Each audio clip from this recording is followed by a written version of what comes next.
कहीं न कहीं मेरे जीवन का एक विधाता के रूप में आया, गुरु के रूप में आया, एक मेंटर के रूप में। आप सुनने के लिए तैयार हो? सुनने के लिए तैयार हो? तो हमारे गुरु, कोच और हमारे मेंटर, उनको कॉल करना चाहूंगा। Please welcome on the stage mister Harinarayan Chaudhary जी।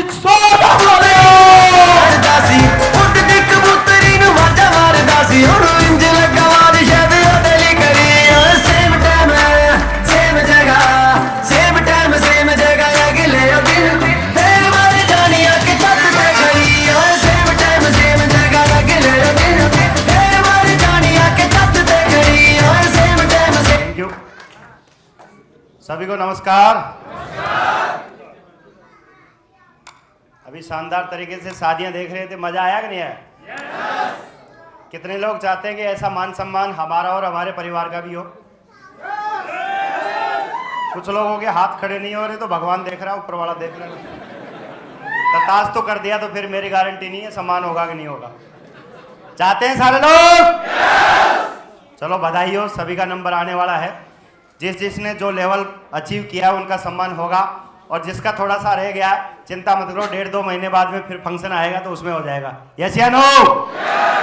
दोस्तों, नाम हरिनारायण चौधरी, और ज्यादा दूर नहीं, जयपुर से मात्र 70 किलोमीटर दूर गांव है मेरा। छोटा सा मोतीराम की ढाणी गांव है, डिस्ट्रिक्ट नागौर लगता है, और किसान परिवार से बिलोंग करता हूं। खेती के साथ साथ पढ़ाई करना शुरू की। 10 साल की उम्र में पिताजी ने साथ छोड़ दिया, और 10 साल की उम्र से लगातार खेती भी करी, पढ़ाई भी करी, और वहीं से लगातार पढ़ाई करते करते हर आदमी चाहता कि गवर्नमेंट जॉब मिल जाए, क्योंकि गवर्नमेंट जॉब समाज ने हमारे दिमाग में ऐसा डाल रखा है कि अगर आपको गवर्नमेंट जॉब मिल गया तो लाइफ सेट है। यस या नो? तो मेरे दिमाग में भी यही था, कहीं ना कहीं से गवर्नमेंट जॉब पकड़ा जाए और उस गवर्नमेंट जॉब की वजह से जिंदगी सफल हो सकती है। और लगातार पढ़ाई करते गया, खेती करते गया, साथ में तैयारी करते गया। 2007 में हमारा सिलेक्शन हुआ, रेलवे प्रोटेक्शन फोर्स आरपीएफ में सिलेक्शन हुआ। 2008 में ट्रेनिंग करी बांदीकुई, और सीधा उठा के सीधा आसाम भेज दिया। जहां आसपास में कोई जानकारी नहीं था वहां भेज दिया। वहां से ड्यूटी करते करते सपने बहुत बड़े थे, लेकिन कर कुछ नहीं सकते थे, क्योंकि नौकरी में बहुत दूर तक चले गए थे। वहां से ट्रांसफर होकर दिल्ली आए, तैयारी कर रहे थे और भी पढ़ाई कर रहे थे, क्योंकि हर आदमी चाहता है कि जिंदगी में एक बहुत बड़ा आदमी बनूं। यस या नो?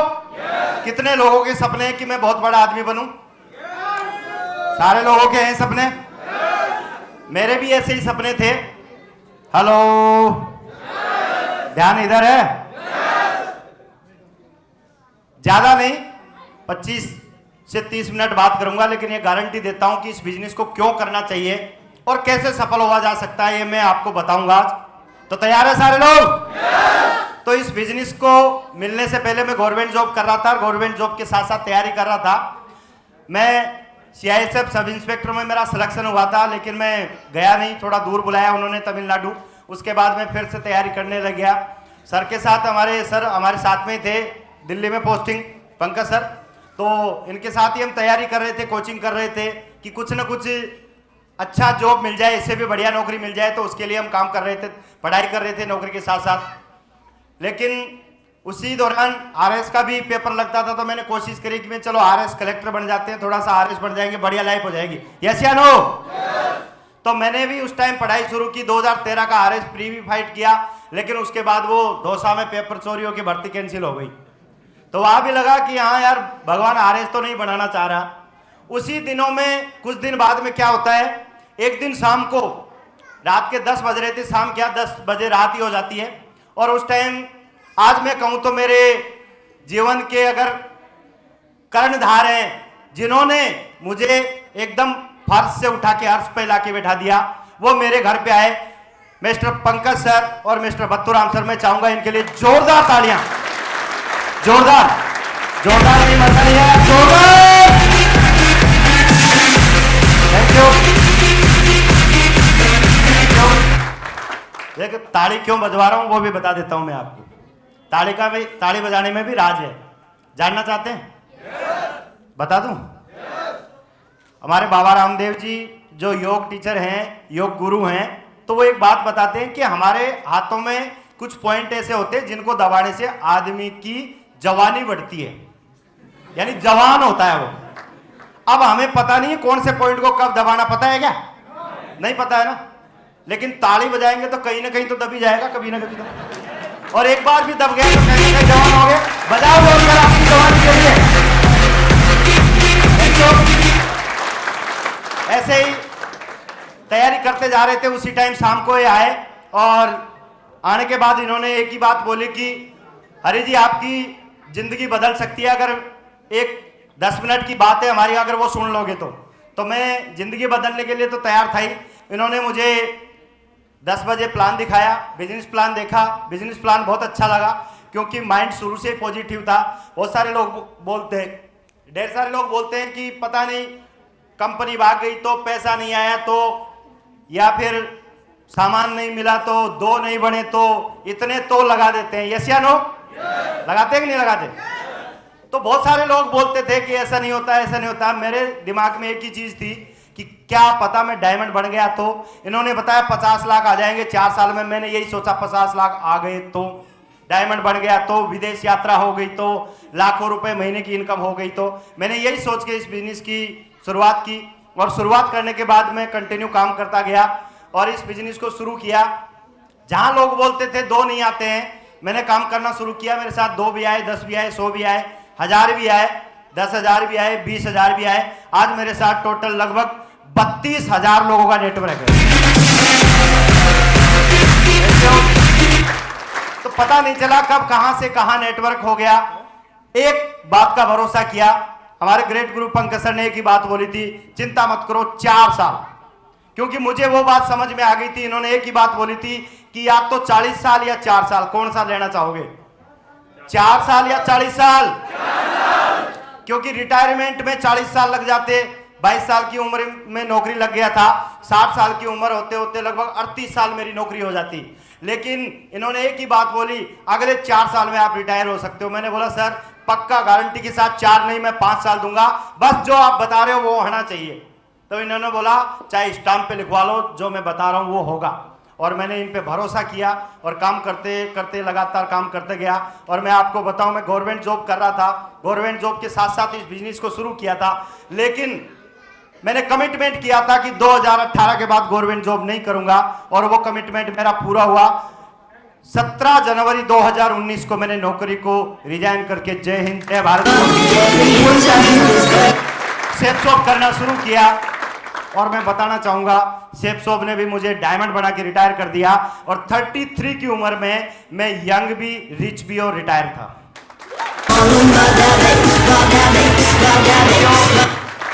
लोग सोचते हैं रिटायरमेंट का नाम आते ही दिमाग में क्या आता है? 60 साल की उम्र आती है, बूढ़ा सा चेहरा।